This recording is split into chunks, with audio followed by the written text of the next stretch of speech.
আমাদের দক্ষিণবঙ্গের কিছু এলাকায়, তার সঙ্গে উত্তরবঙ্গের যেসব জায়গাতে বাকি রয়েছে সেই সমস্ত জেলাতে, যেমন উত্তর দক্ষিণ দিনাজপুর আর মালদা, মৌসুমী বায়ু প্রবেশ করার সম্ভাবনা আছে। কলকাতা ও তার পার্শ্ববর্তী অঞ্চলে আগামী 24 ঘন্টায় আংশিক মেঘলা আকাশ থাকবে। 2-3 দিন পরে মূলত 18, 19, 20 এই সময়ে বৃষ্টিপাত, প্রায় সাধারণত মেঘলা আকাশ আর প্রতিদিনই বৃষ্টিপাত হওয়ার সম্ভাবনা থাকবে।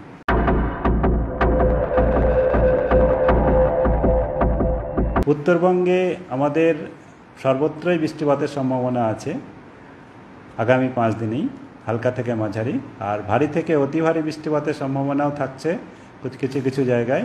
আগামী 3 দিন আমাদের লাল সতর্কতা দেওয়া রয়েছে আলিপুরদুয়ার, কোচবিহার, জলপাইগুড়ি, দার্জিলিং, কালিম্পংয়ে কমলা সতর্কতা।